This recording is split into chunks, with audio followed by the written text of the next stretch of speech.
Bom dia a todos, que a paz do Mestre Jesus nos envolva sempre. Nós vamos para mais um Evangelho do Fonte Viva, ditado pelo Emmanuel, o mentor do Chico Xavier. O capítulo de hoje é o 126, Ajudemos sempre. O trechinho então diz assim, tirado do Novo Testamento: e quem é o meu próximo? Ele questiona, né? Está na carta de Lucas, capítulo 10, versículo 29. O próximo a quem precisamos prestar imediata assistência é sempre a pessoa que se encontra mais perto de nós. É aquele que está mais próximo no nosso dia a dia, na nossa caminhada. Então, o primeiro socorro é a esse. Mas depois a gente deveria sim estar socorrendo a todos os nossos irmãos, não importando se é parente, se não é, mas aquele nos coloca que primeiro é o que está mais próximo de nós, é o que está junto de nós na nossa caminhada. Então, em resumo, ele diz, por todos os modos, né, de toda maneira, a criatura que se avizinha de nossos passos, né, que está mais próxima, é vizinho de nós, dos nossos passos. E como a lei divina recomenda que amemos o próximo como a nós mesmos, preparemo-nos para ajudar infinitamente. Essa passagem aqui, ele pede-nos para que a gente ajude sempre. É o nosso se colocar no lugar do outro, é a gente sentir a dor do próximo e toda vez que nós pudermos, a gente estender a mão para o nosso próximo, não importando quem. Então ele diz assim, se temos pela frente um familiar, auxiliemo-lo com a nossa cooperação ativa. Só que a gente nunca deve esquecer uma coisa, que a gente é bem colocado para nós, que a gente muitas vezes quer ajudar, a gente estende a mão, vamos supor, para um parente próximo, um amigo próximo. Mas a ajuda, ela só vai ser efetiva, ela só vai surtir efeito quando o outro que está recebendo a ajuda quiser também. Porque vamos dar um exemplo, muitas vezes eu dou um conselho, eu tento ajudar um parente meu, próximo, meu filho, um amigo, eu dou um conselho, tento ajudar, alertá-lo, dar algum conselho mesmo de ajuda. Mas e se essa pessoa não quiser aceitar, entra por um ouvido e sai pelo outro, como é que eu vou ajudar? Aí não tem como. A ajuda ela só vai ser efetiva, concretizada quando você dá o amparo, o remédio, e quem está recebendo acolhe e personifica para dentro dela, coloca em prática. Então tem que ser dos dois lados. Então, se somos defrontados por um superior hierárquico, exercitemos o respeito e a boa vontade. Aqui, por exemplo, quando a gente tem uma pessoa superior, um chefe, uma pessoa que está acima de nós, o que a gente deveria estar fazendo? Primeira coisa, respeito. Respeito em todos os momentos. E a boa vontade de estar tentando fazer a coisa, né? De fazer alguma coisa. Se um subordinado nos procura, aí já é o inverso, o subordinado. Ajudemo-lo com atenção e carinho. Então, assim, nunca menosprezando, desprezando, só porque a gente está numa posição melhor, está numa posição superior. Sempre tentando ajudar de alguma maneira, com atenção e carinho. Nunca se achando superior, melhor e desfazendo da pessoa. Se o bom se socorre da nossa palavra, estimulemo-lo a que se faça melhor. Então, se a pessoa boa, aquele da boa índole, do bom coração, se ele aceita, ele escuta a nossa palavra, então que a gente estimule-o para que ele faça melhor, para que ele tente vivenciar esse conselho que a gente está dando, é aquela questão da aceitação. Agora, se o mal nos busca influência, quer dizer, aí já uma pessoa já dá má índole, um coração ruim. Se ele nos busca a influência, ele pede para a gente ampará-lo sem alarde para que se corrija.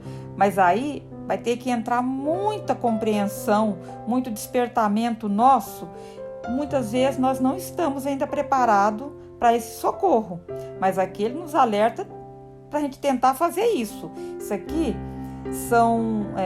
ele está tentando nos ajudar, o que a gente deveria fazer. Nem sempre a gente consegue seguir o que ele nos pede. É bem claro isso, lógico.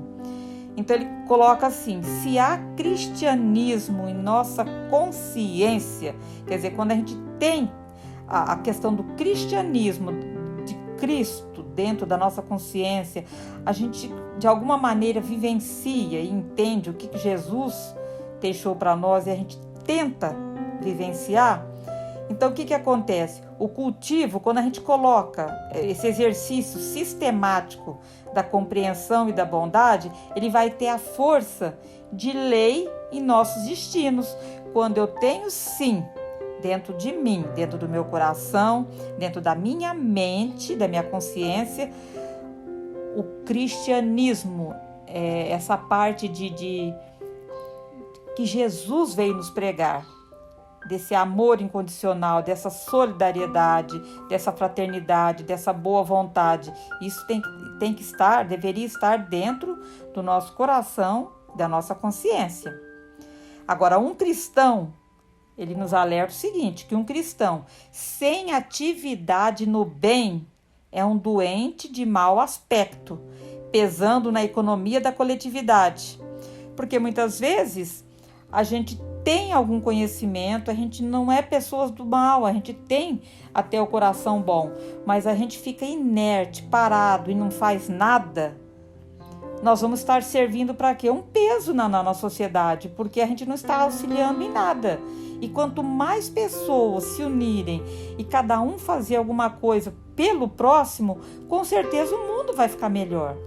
Então ele nos coloca que está nas nossas mãos, de cada um, responsabilidade de cada ser encarnado, de estar tentando ajudar, socorrer, estender a mão para alguém.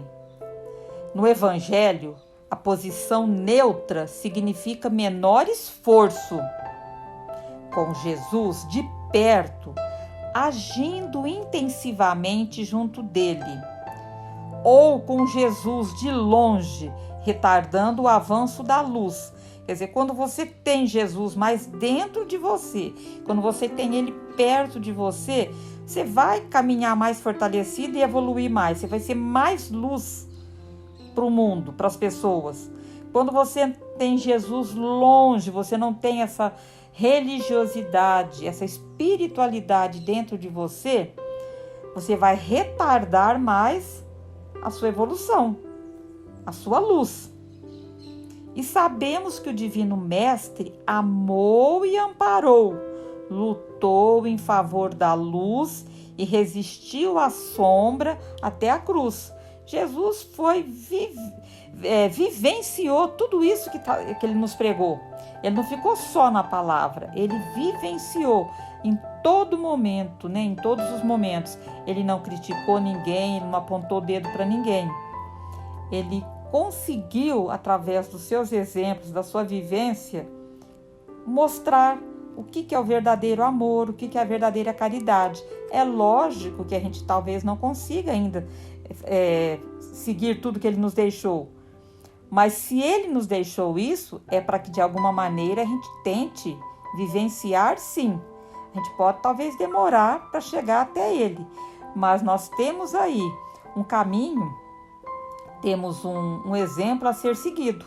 Se a gente quer mais paz, mais amor, mais tranquilidade, mais luz, que a gente busque o exemplo que Jesus nos deixou.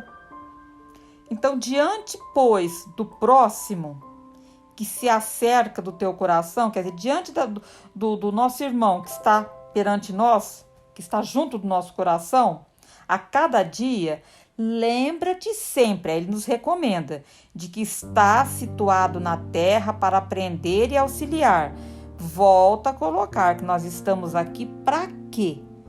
Para aprendermos, quer dizer, aprendermos para evoluirmos e auxiliar, aprendermos a socorrer, a praticar a caridade, a sermos mais fraternos, mais solidários. é um despertamento para cada um de nós, na nossa caminhada aqui do dia a dia. Que a gente não fique inerte, não fique parado, que busquemos essa religiosidade, esse cristianismo dentro de nós. Porque quando a gente tem isso dentro de nós, com certeza a gente em algum momento vai começar a vivenciar e colocar isso para fora, tentar praticar. Mas temos que ter isso bem claro na nossa consciência e no nosso coração. Para a gente estar encerrando, nós vamos... eu acho que esse evangelho, essa historinha no caso, já foi dita, né? Eu já comentei em algum momento dos meus evangelhos, mas é uma historinha muito legal que eu acho que vale a pena ser compartilhada novamente. Então diz assim: sempre existe algo a ser feito. A criança estava muito doente no hospital. O médico chamou a mãe e disse-lhe: a doença do seu filho não tem cura. Agora só nos resta esperar com paciência a evolução do quadro. Não há mais nada a ser feito. Muito comovida, a mãe escutou o diagnóstico. Sabia que a doença era incurável, mas ela não concordava com o médico em relação ao não ter mais nada a fazer. Coisas de mãe, né, gente? Aproximando-se do filho, a mãe lhe perguntou qual era o seu maior sonho.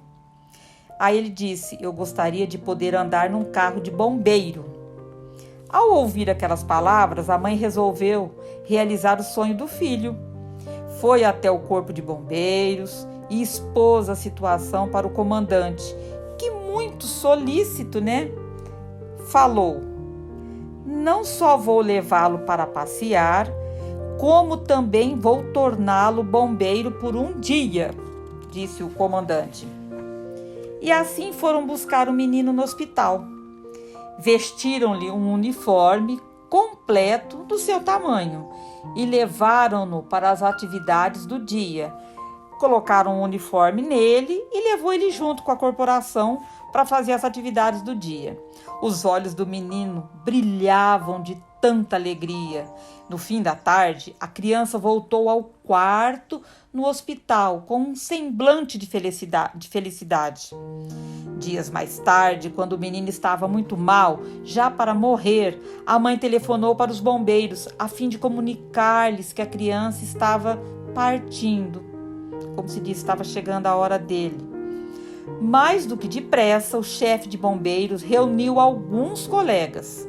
Dirigiu-se ao hospital, colocou a escada diante da janela do quarto do menino e, chegando até lá, abraçou-o. Nesse momento, o menino olhou para o chefe e perguntou: eu sou mesmo um bombeiro? Sim, você é um bombeiro de verdade, respondeu o chefe. Com semblante feliz e sereno, a criança deu o último suspiro. E aí fecha com uma mensagenzinha: sempre existe algo a ser feito quando se ama. A historinha, ela é triste, né? Porque no sentido da perda, né? Da separação do ente querido. Mas ela nos traz essa vontade da gente, essa luz da gente poder sempre ajudar e fazer alguma coisa para o nosso próximo. Está sempre nas nossas mãos. Mas como diz aqui, precisa da gente estar abertos, estar atentos a essa vontade de querer fazer alguma coisa pelo nosso próximo. Como diz o capítulo aqui, ajudemos sempre, sejamos a luz na vida de alguém, sejamos aquela mão que estende um irmão que está passando por necessidade e que a gente consiga ser o apoio, o estímulo, o ombro amigo no momento que está precisando. São reflexões, são questionamentos, são coisas para a gente parar e repensar o que eu estou fazendo na minha vida aqui, no meu dia a dia, como eu estou como espírito encarnado, para a gente estar, refletindo um pouquinho. Paz e luz a todos, e que a paz do Mestre Jesus nos envolva hoje e sempre. Que a gente possa a todo momento nos colocar sempre no lugar do próximo, que a gente possa estar sempre vibrando muito carinho, muito amor, muito auxílio para quem está precisando. E assim nós vamos vibrando por todos os nossos irmãos, encarnados e desencarnados, vibrando pela paz mundial, pela harmonia entre os povos, vibrando por todas as religiões que espalham o Evangelho de Jesus. Vamos vibrar por um caso difícil que cada um de nós possa conhecer, vibrando pelos médicos, pelos enfermeiros, pelos cientistas na busca da cura das vacinas, e vamos pedindo permissão ao Pai para vibrar por nós mesmos. Que assim seja, graças a Deus e graças ao Mestre Jesus. Paz e luz a todos.